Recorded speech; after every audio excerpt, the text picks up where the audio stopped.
Ikhwatal iman, a'azzakumullah. Pada kesempatan pagi hari ini, pembahasan kita pada kitab Fiqhus Sirah.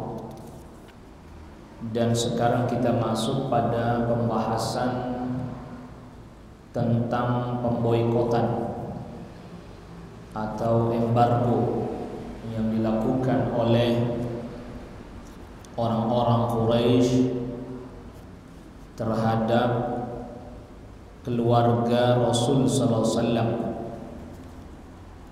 Bani Hashim secara umum, dan kepada Rasul sallallahu alaihi wasallam secara khusus.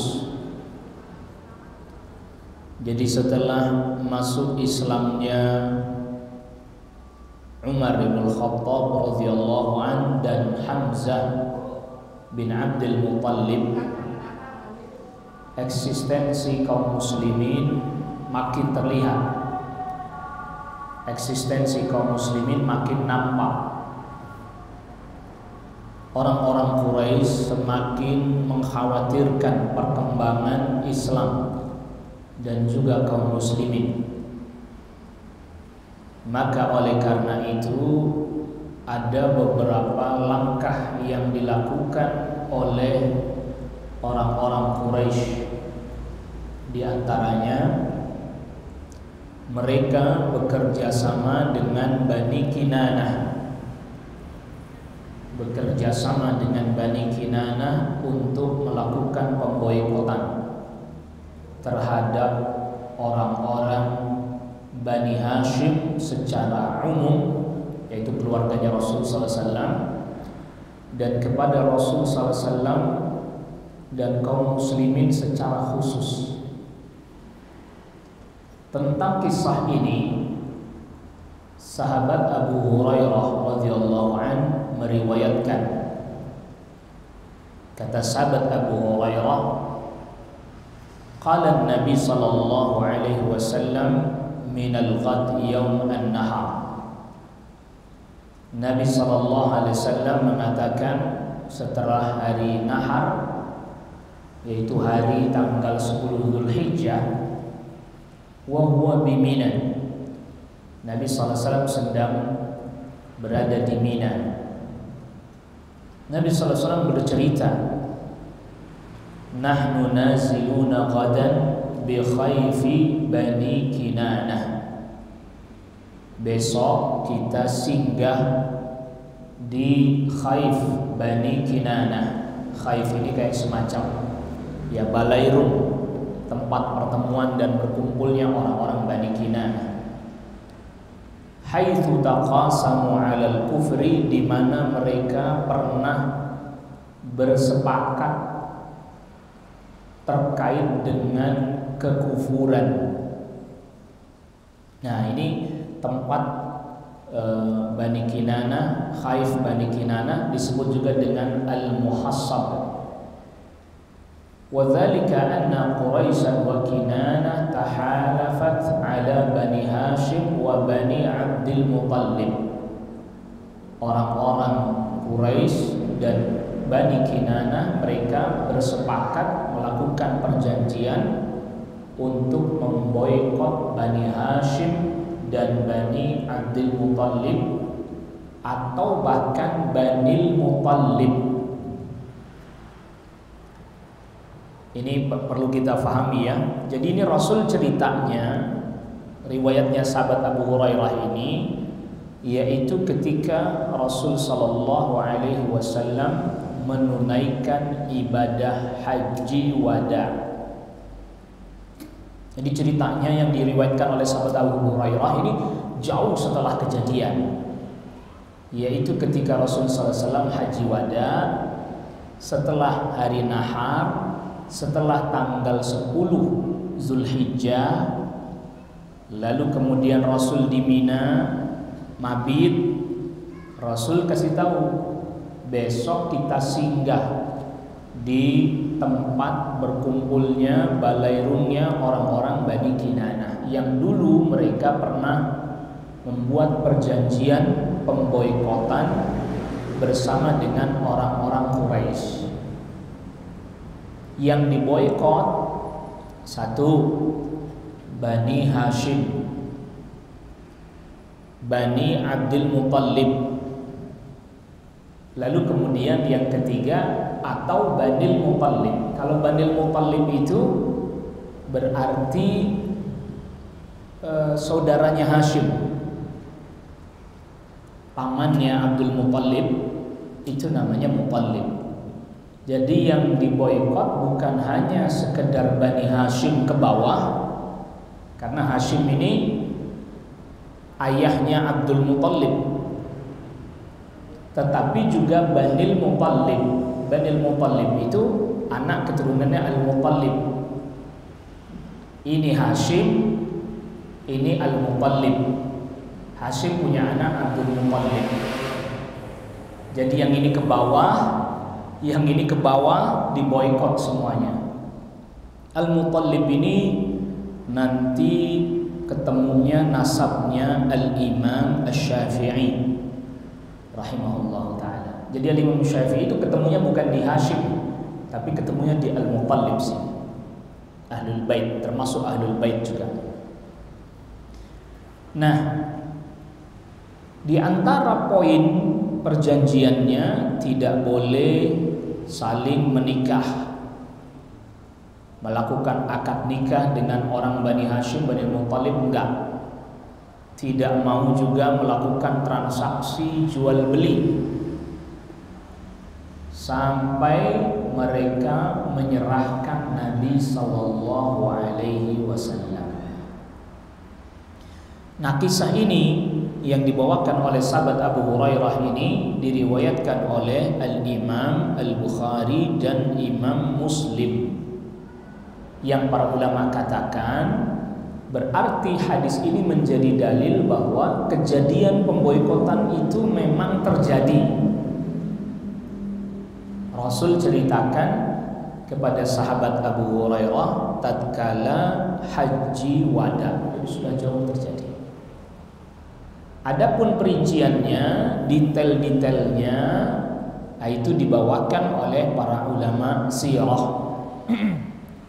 Di antaranya yang dibawakan oleh Al-Imam Ibnu Hisham, di mana Al-Imam Ibnu Hisham menukilkan ini juga dari Ibnu Ishaq. Jadi Al-Hafidz Ibnu Hajar katakan hadis ini, hadisnya sahabat Abu Hurairah ini menjadi dalil bahwa telah terjadi pemboikotan. Telah terjadi pemboikotan, sudah memang terjadi dahulu. Namun hadis ini tidak menceritakan secara detail, secara terperinci bagaimana terjadinya dan seterusnya. Tapi seperti yang tadi kita sudah singgung, bahwa ketika orang-orang Quraisy melihat kondisi kaum muslimin semakin kuat dengan masuk Islamnya Hamzah bin Abdul Muttalib dan Umar ibn Khattab, ini membuat mereka khawatir Islam bisa semakin besar. Maka oleh karena itulah mereka pun mempersiapkan untuk melakukan pemboikotan. Sedangkan di satu sisi atau di sisi yang lain, orang-orang Bani Hashim, orang-orang Bani Muttalib, yang itu adalah keluarganya Rasul sallallahu alaihi wasallam, itu dikumpulkan oleh Abu Thalib. Semuanya dikumpulkan oleh Abu Thalib, lalu kemudian singkat cerita disampaikan kepada mereka bahwa biar bagaimanapun Nabi SAW itu bagian dari Bani Hashim, bagian dari Bani Muttalib. Sudah merupakan kewajiban bagi orang-orang Bani Hashim dan Bani Muttalib untuk membela Rasul SAW. Mau yang sudah masuk Islam, mau yang belum, pokoknya ini atas nama membela kehormatan keluarga. Karena biar bagaimanapun Nabi SAW salah satu dari anggota keluarga mereka. Nah, akhirnya kemudian semua paman-paman Rasul sallallahu alaihi wasallam dari Bani Hashim, dari Bani Muttalib, semua mereka bersepakat untuk membela Rasul sallallahu alaihi wasallam. Kecuali satu orang, Abu Lahab. Ya, kecuali satu orang. Yang lainnya walaupun belum masuk Islam pada saat itu, seperti tentu Abu Thalib jelas belum masuk Islam. Termasuk juga Abbas bin Abdul Muttalib, paman Nabi SAW, juga belum masuk Islam pada saat itu. Abbas bin Abdul Muttalib. Jadi paman-paman Rasul SAW yang belum masuk Islam sekalipun tetap membela Rasul SAW, tetap berada dalam kesepakatan orang-orang Bani Hashim untuk membela Rasul sallallahu alaihi wasallam. Kecuali satu, Abu Lahab. Abu Lahab malah ikut ke sana, ikut ke barisan orang-orang yang memboikot keluarganya sendiri. Oleh karena itulah para ulama katakan kondisi masyarakat Quraisy yang masih fanatisme kesukuan itu mengandung di dalamnya hikmah. Apa di antara hikmahnya? Pembelaan kaumnya terhadap Rasul sallallahu alaihi wasallam. Karena mereka masih kuat fanatisme kesukuannya, sehingga walaupun Rasul sallallahu alaihi wasallam tidak sekeyakinan dengan mereka pada saat itu, karena sebagian mereka belum masuk Islam, yang penting ini kerabat saya, yang penting ini kaum saya, yang penting ini bagian dari saya. Mereka pun bersepakat. Nah, karena jadi boleh dikatakan pada saat itu di Mekah ini terjadi tahun 7 kenabian. Pemboikotan ini terjadi tahun 7 kenabian. Jadi Nabi SAW sudah berdakwah kurang lebih 7 tahun. Jadi pada saat itu terpecah jadi 2 kota Mekah. Yang pertama adalah Bani Hashim dan Bani Muttalib. Tentu mereka membela Rasulullah SAW.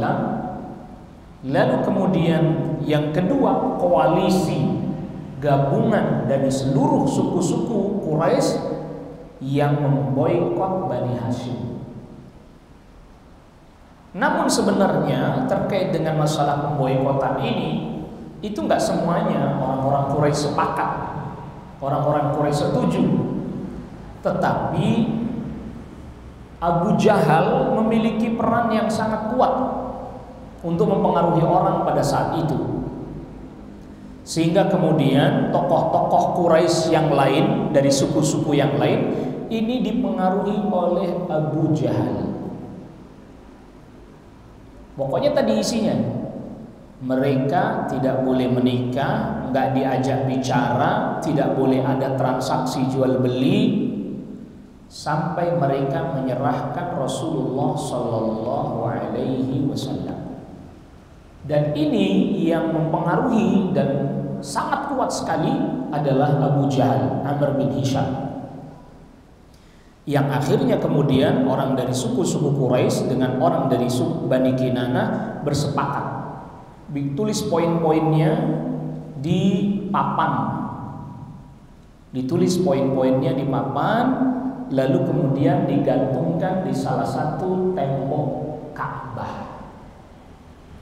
Itu poin-poin perjanjiannya ditulis di papan lalu digantungkan di situ, biar semua orang lihat, biar semua orang lihat. Ibnu Ishaq mengatakan Bani Hashim dan Bani Muttalib ikut bergabung seluruhnya dengan Abu Thalib kecuali Abu Lahab, karena dia bergabung dengan orang Quraisy.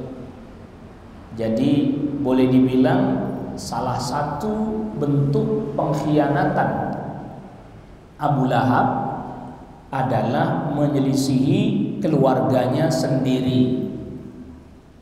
Dia bukan hanya menyelisihi Rasulullah SAW, Abu Lahab ini, tapi menyelisihi semua keluarganya. Keluarganya semua siap bela Rasul, dia sendiri yang enggak. Dia sendiri yang membelot. Nah, kalau kita perhatikan, Makkah itu itu walaupun areanya kecil, tapi Mekah itu seperti miniatur dunia pada saat itu. Apa maksudnya miniatur dunia? Jadi setiap suku-suku itu berdaulat masing-masing. Masing-masing berdaulat di tempatnya. Jadi mereka itu seperti negara kecil yang tidak bisa dipengaruhi oleh siapapun kecuali tokohnya menyetujui. Jadi misalnya ada Bani Hashim, ya ini kayak negara sendiri ini. Bani Muttalib, ini negara sendiri. Kemudian misalnya sukunya Abu Jahal, Bani Makhzum, negara sendiri ini. Jadi mereka itu walaupun satu tempat, tapi setiap suku berdaulat. Mungkin kalau bahasa kita sekarang ada klaster-klaster. Mereka perumahannya, tata letak kotanya itu klaster-klaster. Yang setiap klaster itu punya pemimpin sendiri, punya kebijakan sendiri, yang itu berdaulat di klasternya masing-masing. Maka oleh karena itu apabila kita memperhatikan bagaimana kejadian di masa itu, maka kita sedang seperti mempelajari satu kehidupan negara-negara dalam ruang lingkup yang kecil sebagai sebuah miniaturnya. Makanya nggak aneh kan, satu suku bisa perang sama suku lain karena mereka masing-masing berdaulat. Masing-masing berdaulat. Keputusan pemimpinnya perang-perang, keputusan pemimpinnya berdamai-berdamai. Nah, itu yang perlu selalu kita ingat. Nanti hubungannya dengan sabda Rasulullah sallallahu alaihi wasallam, "Man mata wa laysa fi 'unuqihi bai'atun mata mitatan jahiliyah." Siapa orang yang mati di lehernya tidak ada ikatan bai'at, dia tidak berbaiat kepada pemimpin yang telah diakui oleh semua orang, maka dia mati seperti keadaan jahiliyah. Jadi mitatan jahiliyah ini kurang tepat kalau diterjemahkan mati seperti bangkai jahiliyah, keliru, kurang tepat. Karena dibacanya mitatan. Mitah itu artinya keadaan kematiannya. Kenapa keadaan kematiannya seperti orang jahiliyah? Orang jahiliyah dulu nggak punya satu pemimpin yang disepakati oleh mereka semua, nggak ada. Orang Quraisy itu nggak punya pemimpin satu yang disepakati oleh semua suku, nggak ada. Masing-masing suku punya pemimpin sendiri. Bahasa kitanya raja-raja kecil. Tetapi ada satu figur yang mampu mempengaruhi para pemimpin suku, di antaranya Abu Jahal, Amr bin Hisham. Jadi Abu Jahal ini bukan pemimpin kota Makkah, bukan, yang disepakati oleh kepala suku itu bukan, tapi dia memiliki pengaruh, bisa mempengaruhi kepala-kepala suku itu untuk sepakat dengan dirinya. Ini poin penting yang harus kita ingat, yang seperti ini nih. Karena sirah itu bukan hanya sekedar belajar satu kejadian, tetapi bagaimana kita mengetahui pola-pola, termasuk kalau dalam bahasa kita sekarang itu pola politiknya Abu Jahal.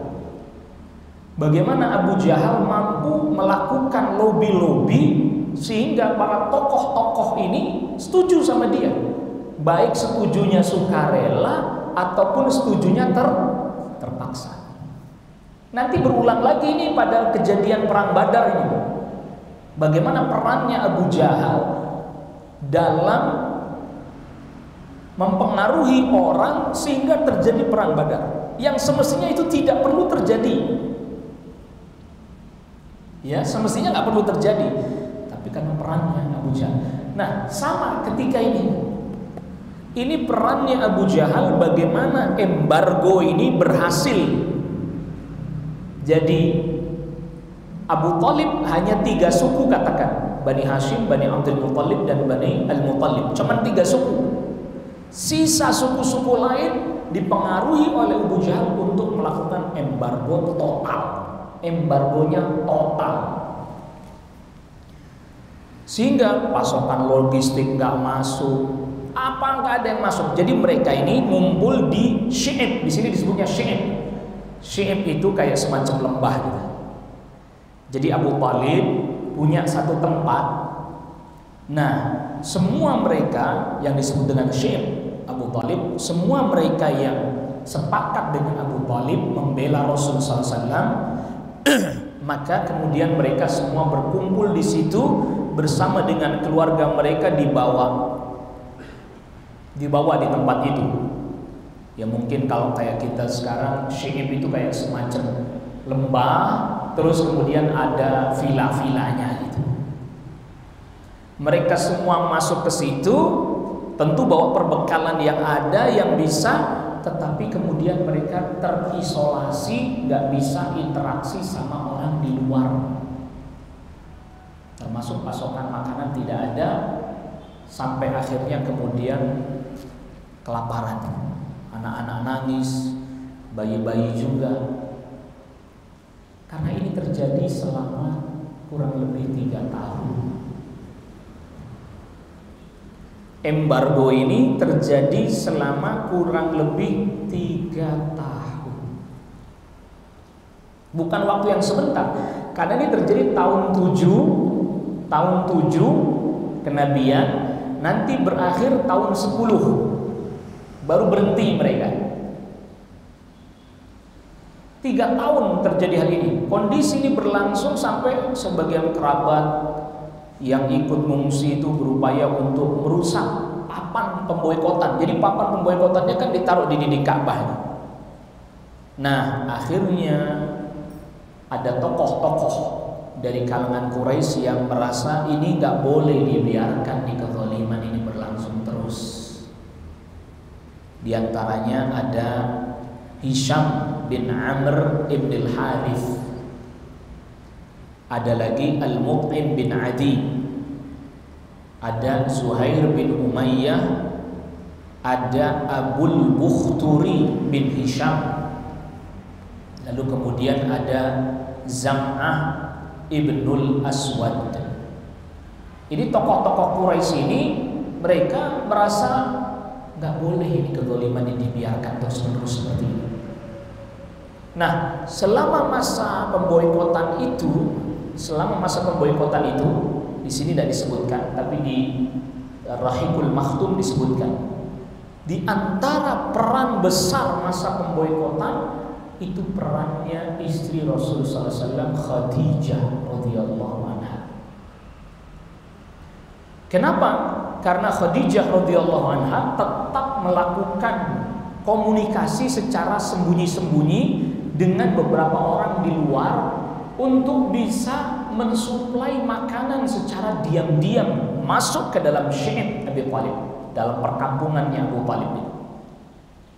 Itu Khadijah radhiyallahu anha, tapi dengan harga yang sangat tinggi, mahal banget. Tetapi Khadijah radhiyallahu anha tetap membayar, tetap dibayar. Berapapun yang penting pasokan makanan masuk. Anda bisa bayangkan 3 tahun. Kalau benar-benar sampai makanan tidak masuk, kan itu sama saja mereka ini dibunuh secara perlahan kan? Dibiarkan mati kelaparan secara perlahan berarti kalau begitu. Maka ini jelas kezaliman luar biasa ini. Makanya di sini ada peran besar Khadijah radhiyallahu anha terkait pemboikotan ini. Beliau tetap secara sembunyi-sembunyi berkomunikasi dengan orang luar, bayar mahal, suplai makanan. Tapi tentu jumlahnya tidak bisa mencukupi jumlah semua orang, tapi sedikit, istilahnya sedikit dibagi bareng lah. Sampai-sampai bisa diprediksikan itu sampai-sampai Khadijah radhiyallahu anha jatuh miskin. 3 tahun bukan waktu yang sebentar.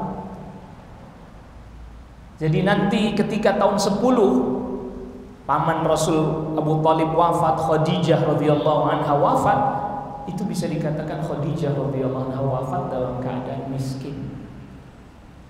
Habis hartanya, terkuras ini untuk dalam rangka yang suplai makanan. Diam-diam jadi disuplainya malam, tengah malam baru disuplai. mensuplai ketika orang-orang Quraisy tidak mengetahui. Dan itu bayar mahal luar biasa. Nah, akhirnya setelah berjalan selama 3 tahun, tadi tokoh-tokoh Quraisy tadi, mereka akhirnya kemudian bersepakat untuk merusak papan perjanjian pemboikotan yang digantungkan di salah satu dinding Ka'bah. Al-Imam Ibnu Qayyim rahimahullah di dalam Zadul Ma'ad menyebutkan bahwa Allah Subhanahu wa taala telah memberitahukan kepada Rasul sallallahu alaihi wasallam terkait papan-papan itu, papan yang dituliskan perjanjian itu dimakan rayap. Jadi esok harinya mau dibatalkan oleh tokoh-tokoh Quraisy, malam harinya Rasul sallallahu alaihi wasallam diberitahukan oleh Allah Rabbul Alamin melalui mimpi bahwa Allah telah mengirimkan rayap untuk memakan papan tersebut. Sehingga ketika diberitahukan kepada Rasul sallallahu alaihi wasallam bahwa tokoh-tokoh Quraisy yang tadi disebutkan namanya itu sudah menurunkan papan itu, Rasul sallallahu alaihi wasallam katakan, itu sudah ada yang kemakan rayap, kata Rasul. Jadi Rasul sudah tahu. Ya. Bahkan diberitahukan Rasul sudah mengetahui sebelum itu diturunkan. Allahu Akbar. Setelah selesai itu, maka pemboikotan berakhir. Lalu kemudian orang-orang yang tadinya berkumpul di syi'ibnya Abu Talib, mereka pun kembali pulang. Dan di sini persis seperti tadi saya katakan, terjadi pada tahun 10, baru selesai tahun 10. Setelah 3 tahun berarti pemboikotan mulai dari tahun 7. Yang nanti dari pemboikotan ini sekitar 7 bulan, yaitu di bulan Ramadan. Di bulan Ramadan. Jadi kalau kita hitung mundur, Ramadan, Sya'ban, Rajab, Jumadal Tsaniyah, Jumadal Ula, Rabi'ul Awal, Rabi'ul Tsani, Rabi'ul Awal, berarti sekitar di bulan Rabi'ul Awal selesai pemboikotan. Karena nanti 7 bulan ke depan Abu Talib wafat, Khadijah radhiyallahu anha wafat. Maka pemboikotan berakhir bulan Rabiul Awal tahun 10 kenabian. Bulan Rabiul Awal tahun 10 kenabian berakhir pemboikotan. Selesai sudah. Kaum muslimin termasuk juga orang-orang Bani Hashim yang lain yang belum masuk Islam sekalipun, mereka bebas beraktivitas lagi. Tapi ini luar biasa, 3 tahun. 3 tahun.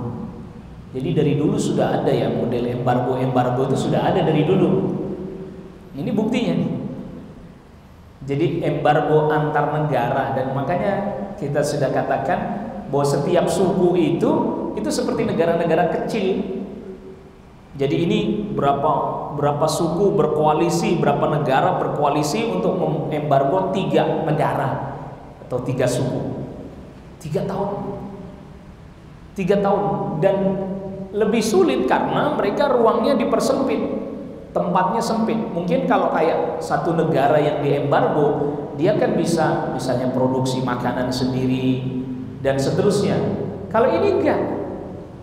Ini enggak, gimana udah dia cuma di satu area doang, di lembah situ doang, gimana dia mau tanam sesuatu, lembahnya tandus dan seterusnya. Ya kan mau nggak mau berarti makanannya itu, suplai makanannya itu harus beli. Mau nggak mau suplai makanan mereka harus apa? Harus beli, dan mereka nggak bisa melakukan itu karena tidak boleh jual beli. Jadi kalau ada orang mau jual itu dilarang sama Abu Jahal. Dilarang, nggak boleh jual ke Bani Hashim, nggak boleh.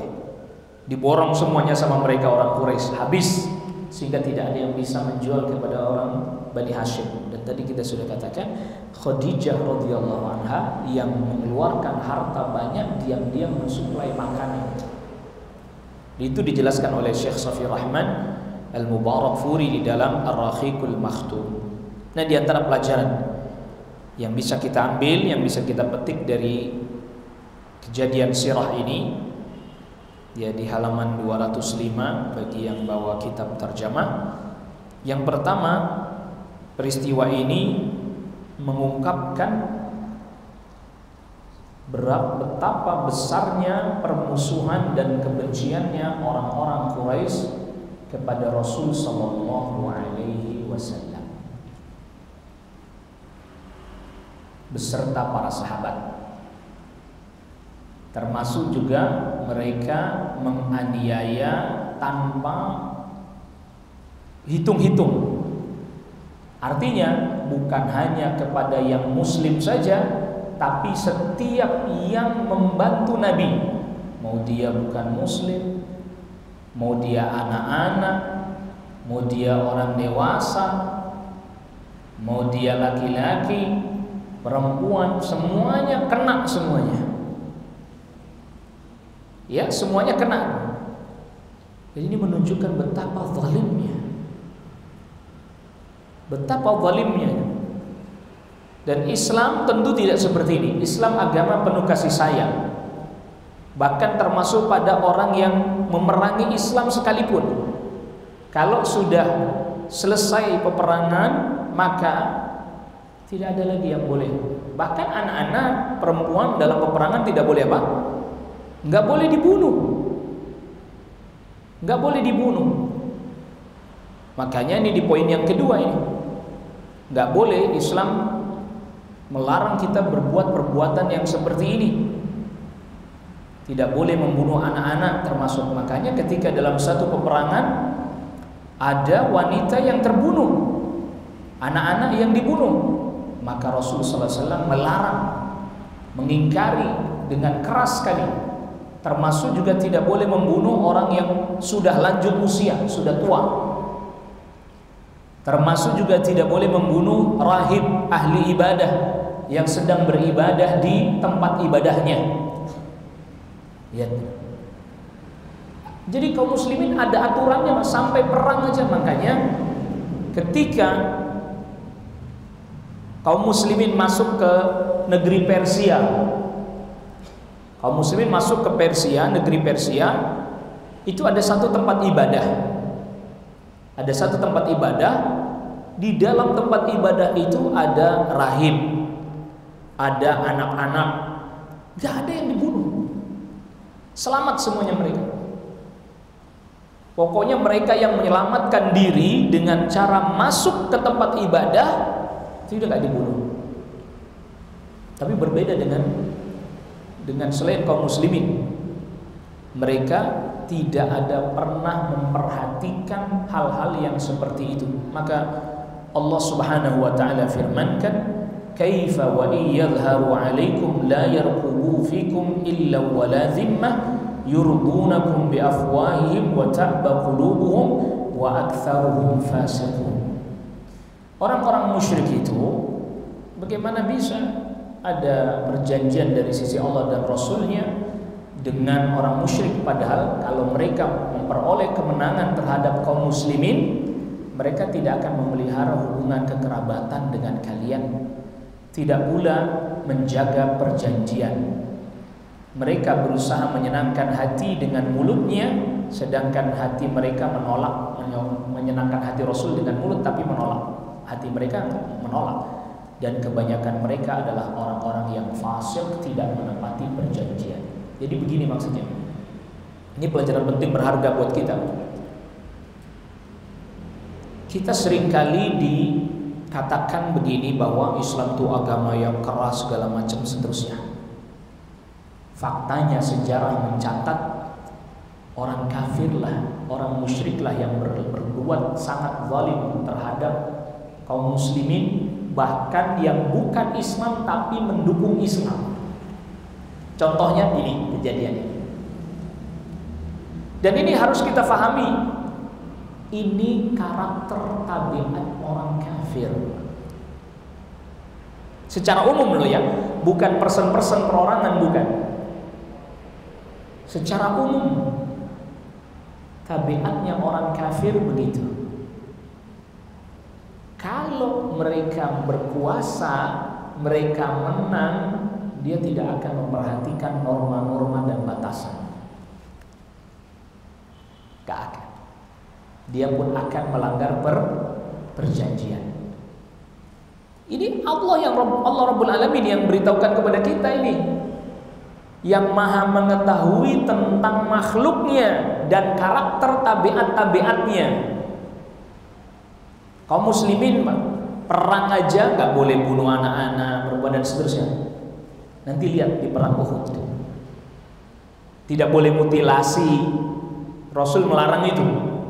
Lihat nanti di perang Uhud, sebagian para sahabat termasuk Hamzah bin Abdul Muthalib dimutilasi, bahkan dibedah dadanya, keluarkan jantungnya, dikunyah. Itu melanggar etika, melanggar kode etik peperangan dalam Islam, nggak boleh. Sudah mati, sudah gitu aja, dikubur bahkan dalam perang Badar nanti. Makanya kalau kisah tentang peperangan ini mau dihilangkan, kita hilang kemuliaan, Pak. Karena justru dari kisah-kisah peperangan itu kemuliaan bagi kaum muslimin. Makanya perang opini ini, perang opini, Islam itu agama yang keras, radikal. Islam itu disebarkan dengan pedang dan seterusnya. Ini opini. Makanya jadi kaum muslimin kita harus mempelajari sirah perjalanan Nabi kita, sejarah Islam kita sendiri mesti belajar. Karena dari sana kita bisa menolak anggapan-anggapan itu. Maka ada beberapa orang orientalis itu menulis tentang sejarah Arab atau sejarah Islam atau sirah Nabawi. Mereka sebagiannya menulis itu, ada yang objektif, tetapi banyak juga di antara mereka yang tidak objektif, mengesankan seolah-olah Islam itu tadi itu kejam, bengis, perang, menumpahkan darah. Maka kita katakan, tunggu, jangan tergesa-gesa, jangan terburu-buru. Perhatikan ini pemboikotan. Mereka bermasalah dengan Rasul, orang Quraisy bermasalah dengan Rasul sallallahu alaihi wasallam, bermasalah dengan katakanlah orang yang sudah masuk Islam. Nah sekarang ketika ada orang-orang yang bukan Muslim atau belum masuk Islam, Abu Thalib kan belum dan tidak masuk Islam bahkan sampai wafatnya toh. Paman-paman Rasul juga masih banyak yang belum masuk Islam pada saat ini. Itu membela atas dasar kekeluargaan, kena dampaknya juga tuh sama mereka. Jadi pokoknya apapun yang berhubungan dengan Islam hajar. Abu Jahal, saya lagi ngomongin Abu Jahal ini. Apapun yang berhubungan dengan Islam, membela Islam, walaupun dia bukan orang Islam sekalipun, habisi. Itu rumusnya Abu Jahal itu. Rumusnya Abu Jahal begitu pokoknya. Kalau dia bela Rasul, walaupun dia tidak mengikuti agamanya Rasul, apapun motivasinya dia membela Rasul, hajar. Bahkan sampai tidak memperhatikan anak-anak, bayi, kena semuanya. Kena semuanya, lihat. Allah musta'an. Tidak aneh kalau Abu Jahal itu sampai Rasul sebut Fir'aunu hadhil ummah, Fir'aun yang umat ini. Gimana enggak? Anak-anak pun jadi korbannya. Fir'aun juga kan dulu begitu kan?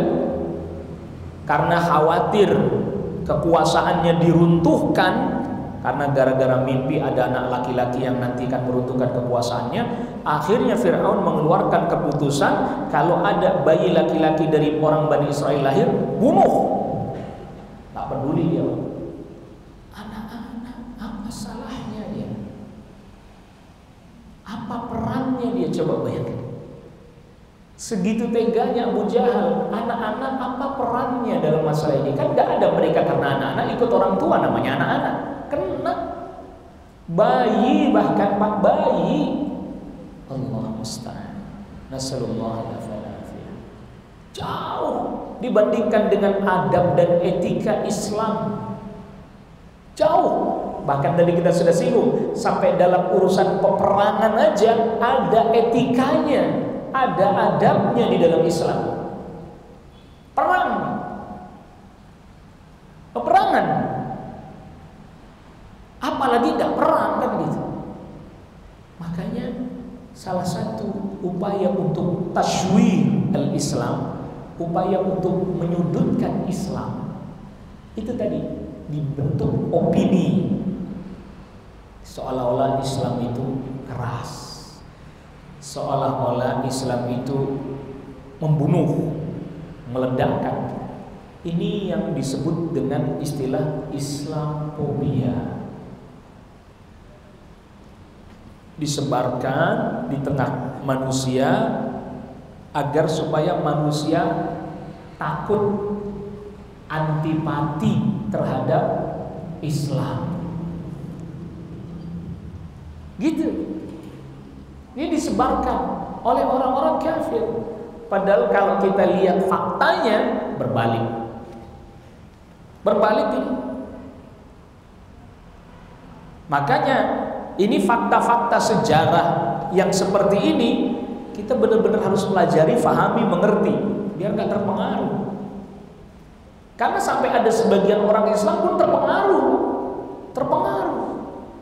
Sehingga apabila ada orang Islam yang berpegang pada ajaran agamanya sungguh-sungguh, apa dia bilang? Potensi radikal katanya.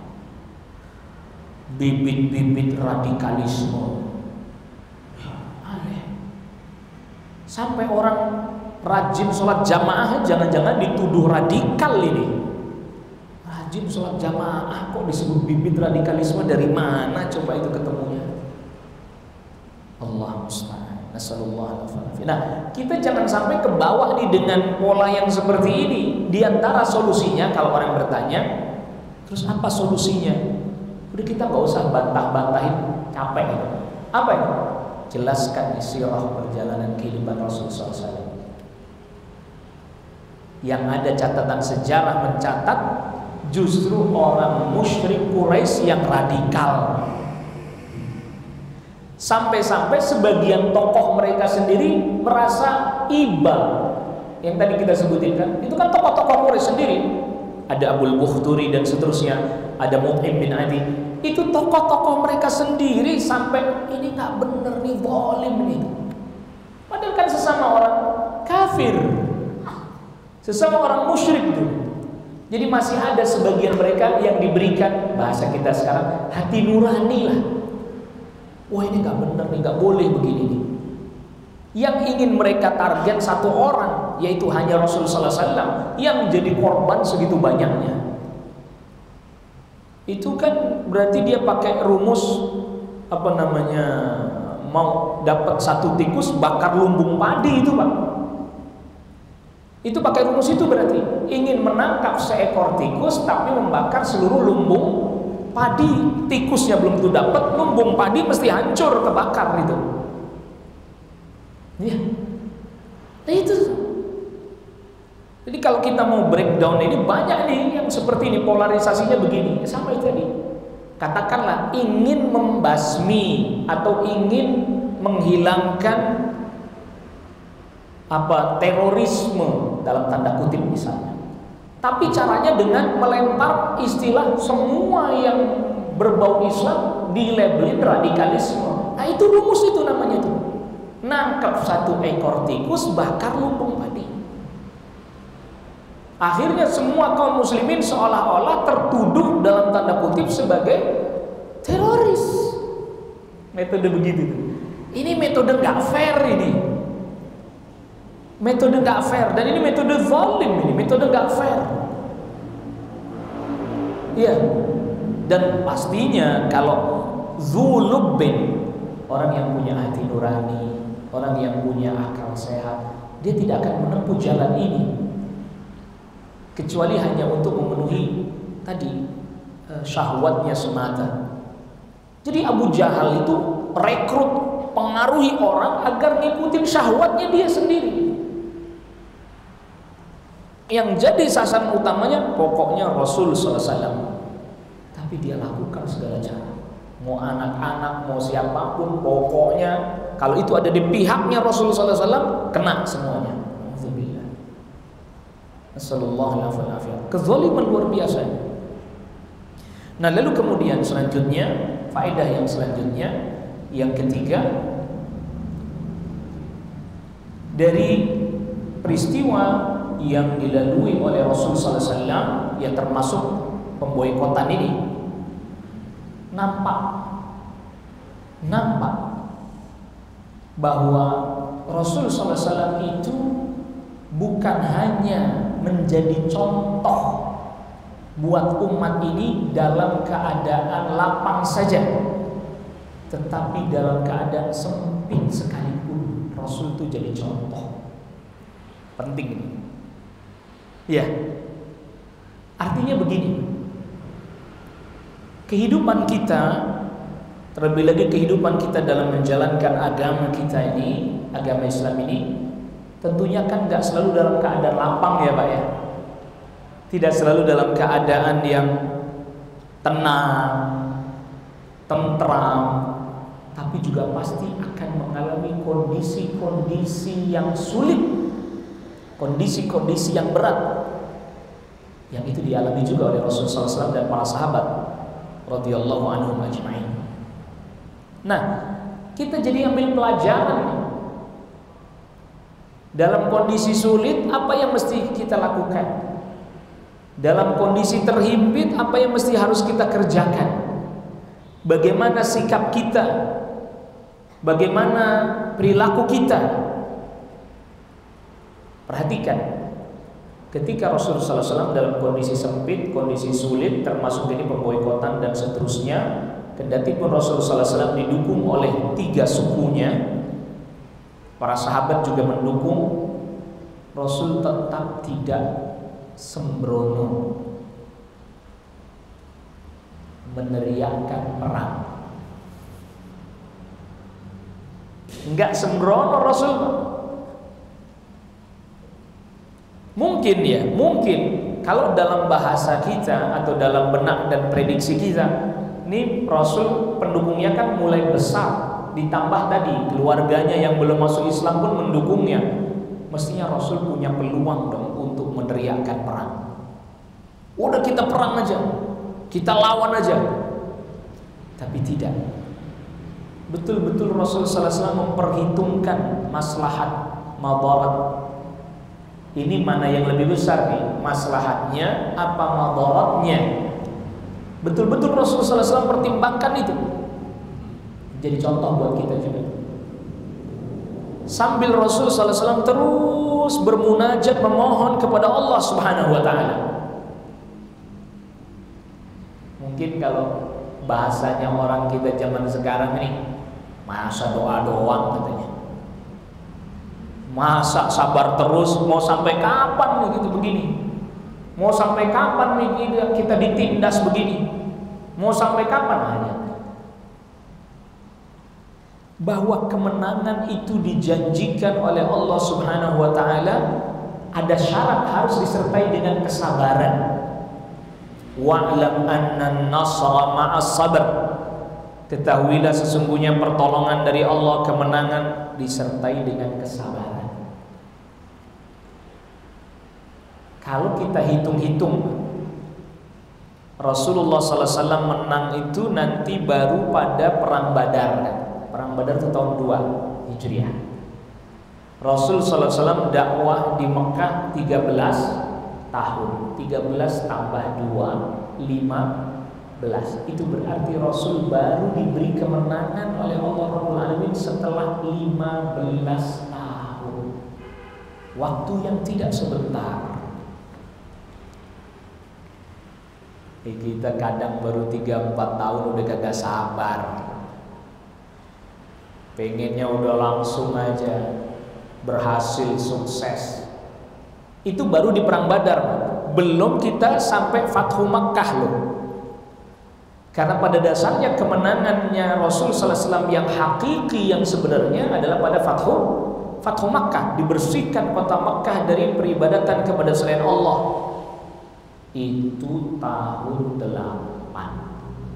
Hijriah.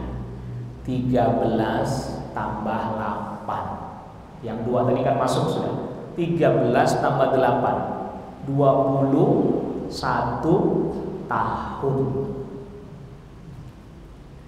Keberhasilan, karena setelah itu sudah boleh dibilang kekuatan musuh sudah sangat lemah. Setelah Fathu Makkah, kekuatan musuh sudah dikatakan sangat lemah. 21 tahun Rasulullah SAW. Karena habis perang Badar kan masih terus perang, terus masih panjang gitu. Fathu Makkah lah, katakanlah Fathu Makkah. 21 tahun Rasulullah SAW bersabar. Begitu, 4 tahun, 5 tahun.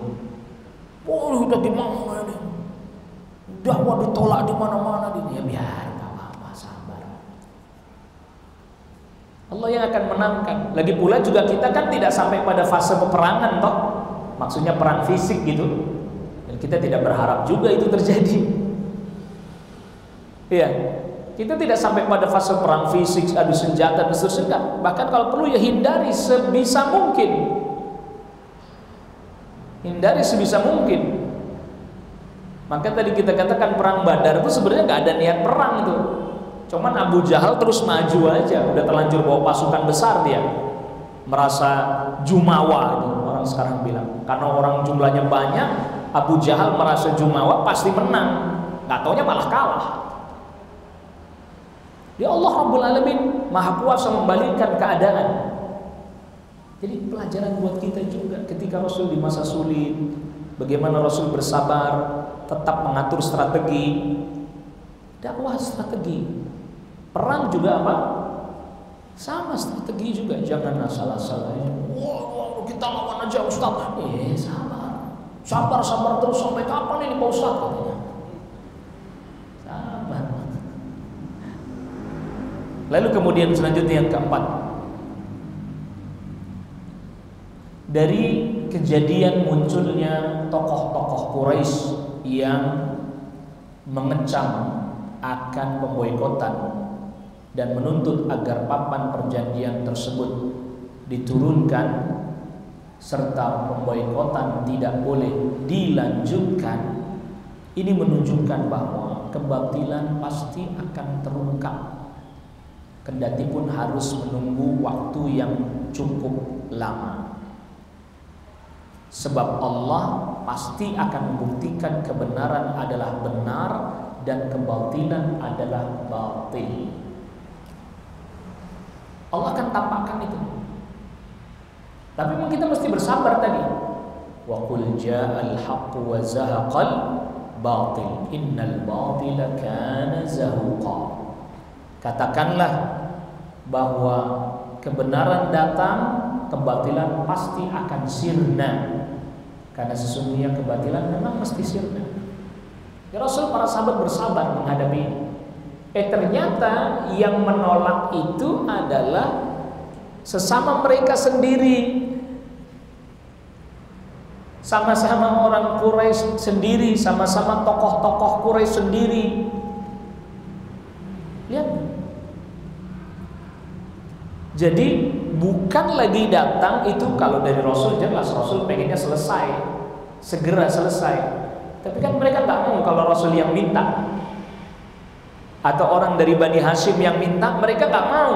Ternyata dari tokoh-tokoh Quraisy lain, ya tadi yang kita katakan, masih punya hati nurani, Musa masih punya jiwa yang bersih. Ini nggak benar, kezaliman. Walaupun beda keyakinan, tetap kezaliman tidak diperkenankan. Perhatikan, ini poin penting juga ya. Jadi walaupun beda agama sekalipun, kezaliman tidak boleh. Orang Islam tidak boleh menzalimi selain kaum muslimin, tidak boleh. Di Rasulullah SAW sabdakan, az-zulmu zulumat yaumal qiyamah. Kezaliman itu adalah kegelapan nanti pada hari kiamat. Jadi kita sama orang selain kaum muslimin pun nggak boleh ngezalimi, nggak boleh. Nggak diperkenankan kita ngezalimi. Nggak boleh. Misalnya ada orang Nasara, dia punya sebidang tanah, lalu kemudian kita serobot, nggak boleh. Kita kuasai, nggak boleh. kita ambil haknya, hartanya, kita rampas, nggak boleh zalim itu. Ada orang yang bertanya, bagaimana dengan ungkapan yang mengatakan bahwa orang kafir itu halal darahnya, halal hartanya? Itu maksudnya di medan perang. Kalau lagi nggak perang ya nggak boleh kita ambil hartanya. Apalagi mereka sudah mengikat perjanjian dengan kaum muslimin, dijamin keamanannya, ya nggak boleh dibunuh. Jadi harus difahami ini, jangan salah menempatkan kan katanya orang kafir halal darahnya. Akhirnya ungkapan seperti ini dijadikan oleh sebagian orang untuk menyudutkan Islam dan kaum muslimin. Itu orang Islam, masa orang kafir halal darahnya kan? Halal hartanya. Akhirnya orang yang tidak mengerti mendengar perkataan seperti ini, apa dia bilang? Ini agama apa ini? Kok agama yang membolehkan orang untuk membunuh, menumpahkan darah, merampas harta? Kita katakan itu di medan perang. Kalau nggak di medan perang ya nggak boleh. Kita kan lagi nggak perang, nggak boleh kita bunuh orang kafir, kita rampas hartanya, nggak boleh. Kalau di medan perang kan ancaman antara dua. Kalau nggak membunuh ya Pak, dibunuh. Ya nggak mau kalau begitu. Kalau nggak dia yang ambil hartanya, dia yang diambil hartanya. Itu medan perang Pak. Termasuk yang dimaksud harta di sini ya senjata Pak. Jadi misalnya kita bunuh musuh di medan perang, senjatanya kan kita ambil ya. Senjatanya kita ambil, pelurunya kalau memang ada di tubuhnya kita ambil. Kalau di zaman dahulu pedangnya kita ambil, anak panahnya kita ambil, dan seterusnya. Lalu kemudian yang kelima, tidak ada masa dan zaman yang sepi dari orang-orang yang memiliki hati nurani dan jiwa mulia. Nah, ini. Ya. Yang ini, orang seperti ini semestinya bisa dimanfaatkan atau diambil manfaatnya oleh dakwah untuk membantu menguatkan agama. Karena memang Allah Subhanahu wa taala terkadang menguatkan agama ini melalui orang-orang yang durhaka atau pelaku keburukan. Rasul sallallahu alaihi wasallam bersabda, hadis ini sahih diriwayatkan Imam Bukhari dan Imam Muslim, "Innallaha la yu'ayyidu hadzal din birrajulil fajir." Sesungguhnya Allah menguatkan agama ini dengan dukungan orang-orang yang fajir, durhaka, pelaku maksiat. Maksudnya adalah ya itu tadi, tokoh-tokoh Quraisy tadi kan mereka kafir ya, tapi masih ada mereka hati nurani yang baik, sehingga kemudian mereka mendukung Islam dan kaum muslimin. Motif mereka murni hanya supaya jangan sampai ada penindasan dan kezaliman. Murni itu, tetapi itu mendatangkan manfaat besar bagi Islam. Itu maksudnya. Maka tidak menutup kemungkinan hari ini juga banyak orang-orang selain kaum muslimin yang mereka mempelajari tentang Islam, walaupun mereka belum masuk Islam. Mereka pelajari tentang Islam, mereka kaji tentang Islam, lalu kemudian Allah bukakan pikiran mereka, hati nurani mereka, sehingga kemudian mereka membela Islam, meluruskan berita-berita yang tidak benar, meluruskan informasi-informasi yang menyimpang, dan seterusnya, mengklarifikasi yang keliru, yang salah. Terkadang Allah datangkan itu orang-orang kafir gitu, untuk menguatkan agama ini. Contohnya itu tadi, tokoh-tokoh itu mereka kan kafir, tapi mereka bela Islam, bela kaum muslimin, bela Rasul, walaupun bahasa yang mereka gunakan bukan bela Islam, bukan membela Rasul, tapi tadi memperjuangkan jangan sampai terjadi kezaliman. Nanti ada yang bilang lagi begini Pak, Islam nggak perlu dibela katanya, Allah nggak perlu dibela, Rasul nggak perlu dibela. Betul, Allah nggak perlu dibela. Tapi Anda termasuk orang yang ada kecemburuan nggak ketika agama Allah dirusak. Anda termasuk orang yang ada kecemburuan enggak ketika Rasul sallallahu alaihi wasallam dihina? Kalau tidak ada cemburu ya berarti tidak ada cinta, kan gitu. Kok bisa-bisanya cuek-cuek aja gitu, nggak bicara. Setidaknya seminim-minimnya kalau dia punya ilmu, punya kemampuan bicara, menjelaskan, mengingkari. Bayangkan, ini berarti kan jadi contoh ketika kemanusiawian sudah dilanggar, kemanusiaan dilanggar, kezaliman melampaui batas, penindasan terjadi, sampai orang yang kafir pun hatinya nggak terima, memberontak, nggak terima, dan mereka tidak diam. Lihat, tadi kita katakan mereka tokoh-tokoh Quraisy itu kan bukan bela Rasulullahnya, bukan membela orang Islamnya, bukan. Mereka membela nilai-nilai kemanusiaan. Yang mereka bela itu nilai-nilai kemanusiaan. Ini udah nggak manusiawi nih, begini nih.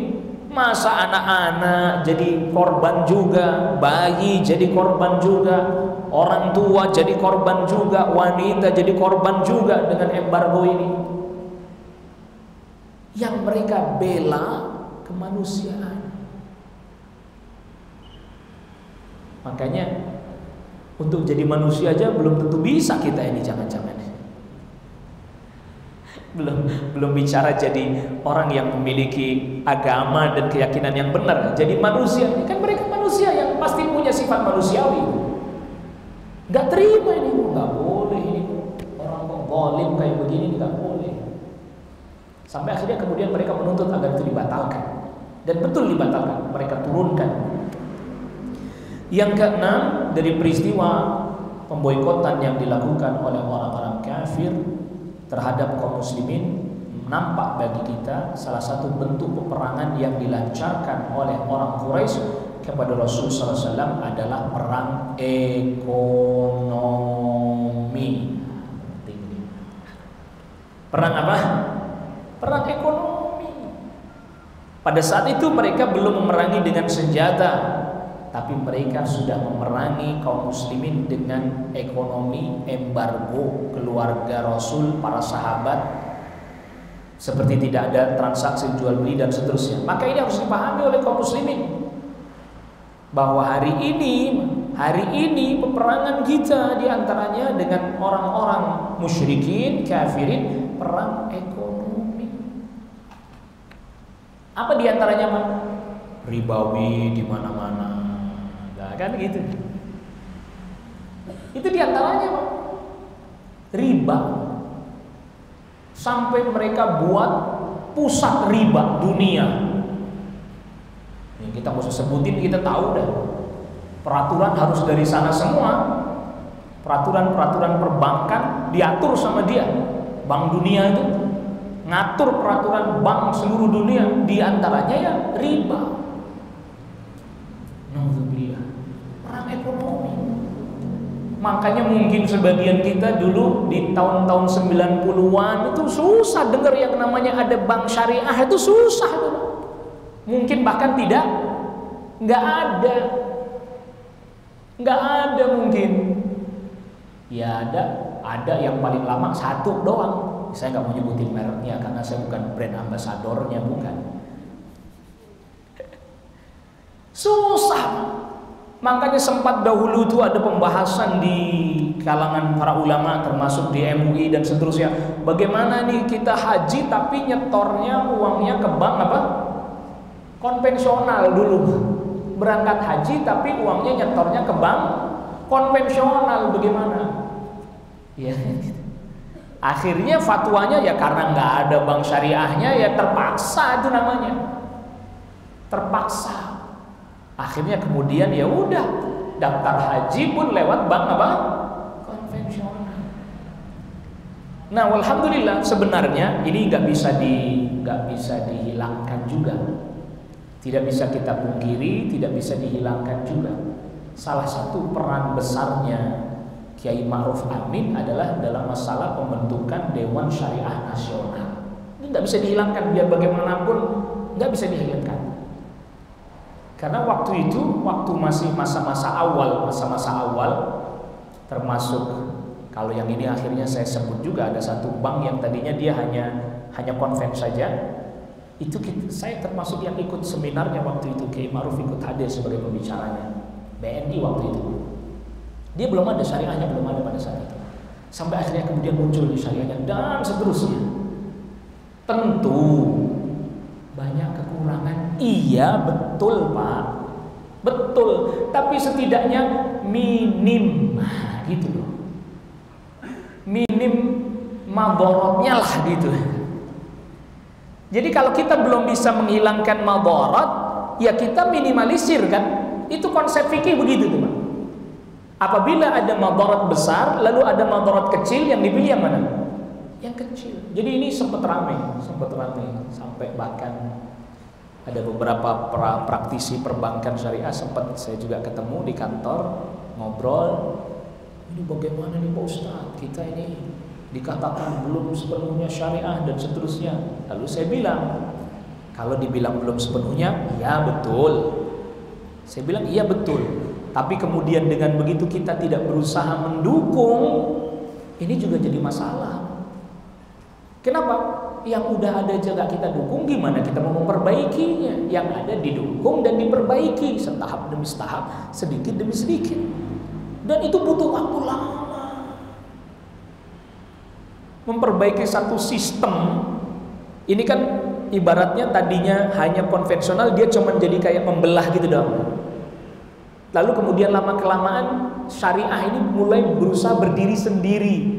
Bukan hanya membelah dari yang konvensionalnya, tapi berusaha berdiri. Itu aja prosesnya panjang. Mestinya nggak usah pakai nama syariah dong kalau emang belum sepenuhnya syariah. Loh, kalau nggak pakai nama syariah, orang nggak tahu mana yang konven, mana yang bukan. Gitu. Kita juga jangan terlampau apatis terhadap gerakan-gerakan yang seperti itu. Tentu juga tetap harus berkonsultasi dengan yang berilmu tetap. Itu supaya ada perbaikan-perbaikan terus, peningkatan-peningkatan, perbaikan-perbaikan. Karena nggak mudah bicara sistem. Sistem undang-undang perbankannya aja, ini salah satu contohnya. Misalnya dalam transaksi murabahah misalnya. Murabahah itu jual beli, bisa dibayar cicil, tapi si penjual menyebutkan modal dan keuntungan yang ingin dia ambil kepada pembelinya atau calon pembelinya. Bank misalnya, Anda datang, Pak, saya mau beli mobil yang spesifikasinya harga berapa? Katakanlah 300 juta. Baik. Lalu bank kasih tahu ke dia, kami nanti akan ngambil keuntungannya sekian persen misalnya. Oke ya? Itu mestinya aturannya banknya yang beli mobil. Bank beli mobil, baru kemudian diakad. Tapi kita tahu nggak bahwa dalam undang-undang perbankan, bank tidak boleh langsung melakukan transaksi jual beli, Pak. Tuh kan masalah kan? Dia nggak boleh langsung membeli, menjual, nggak boleh, karena itu tidak ada dalam undang-undang perbankan ini. Kalau begitu Anda buka toko aja sekalian, buka showroom, bukan buka bank gitu loh. Maka akhirnya setelah diskusi, kan setiap perbankan syariah ada Dewan Pengawas Syariahnya, DPS kalau tidak salah. Maka dari Dewan Pengawas Syariah berkonsultasi dengan DSN, biasanya orang DPS juga anggota DSN juga, memberikan solusi. Bank mewakilkan kepada calon pembeli untuk beli, mewakili bank. Ini belum ada transaksi. Dia beli, mewakili bank. Calon pembelinya mewakili bank, beli. Setelah beli, surat-suratnya diserahin ke bank. Nih, sudah saya beli. Barulah transaksi. Jadi banknya nggak datang sono beli, kan? Barulah transaksi. Ini kan nggak mudah. Kalau kita ngomong di seperti ini atau di atas kertas, enak. Tapi pada pelaksanaannya belum tentu bisa itu. Asalkan catatannya tadi di awal mewakilkan saja. Mewakilkan. Kan sudah di awal sudah diinfokan. bahwa nanti kami mengambil keuntungan sekian, harga mobil 300 juta, kami mengambil keuntungan sekian. Tapi belum transaksi, baru diinfokan. Transaksinya setelah calon pembeli mewakili bank beli, baru kemudian bank bertransaksi dengan orang ini. Begitu Pak. Akhirnya solusi itulah yang kemudian diambil. Karena undang-undang perbankan belum membuka bank boleh langsung melakukan transaksi jual beli. Itu salah satu contoh saja yang artinya bahwa kita juga harus berusaha berjuang jadi jalur ekonomi juga. Kita jangan cuma jadi orang yang ngeluh, wah apa riba, sono riba, tapi kita tidak ikut mendukung gerakan untuk memberantas apa ribawi. Tapi juga tetap harus dengan bimbingan orang yang berilmu. Wallahu a'lam. Ini yang bisa kita sampaikan pada pertemuan kita di kesempatan siang hari ini. Ada pertanyaan? Fadhal, silahkan.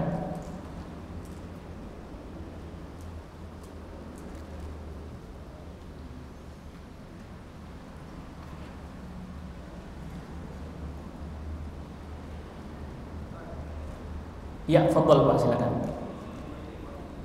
Waalaikumsalam warahmatullahi wabarakatuh. Ya.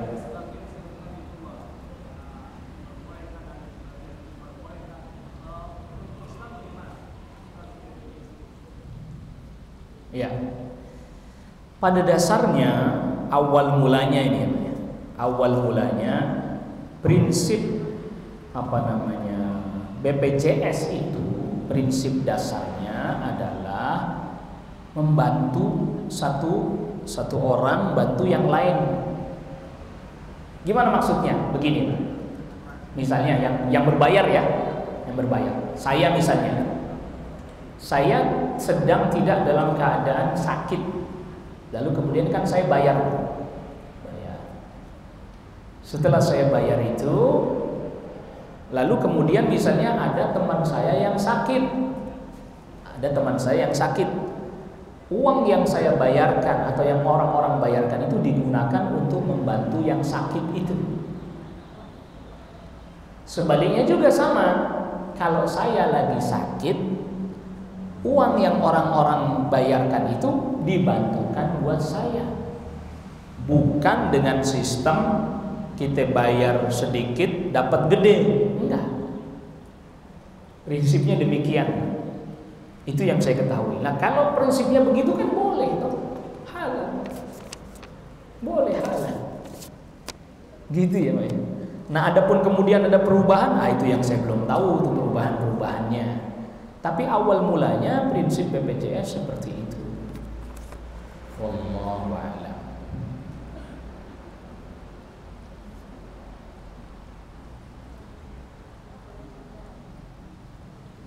Ya baik, ini ada pertanyaan. Dari kisah tadi ada beberapa tokoh kaum Quraisy yang menentang kezaliman dan ikut membela kaum muslimin. Nah, tadi saya sudah jelaskan. Dia membela kaum musliminnya atas dasar apa? Kemanusiaan, bukan karena Islamnya.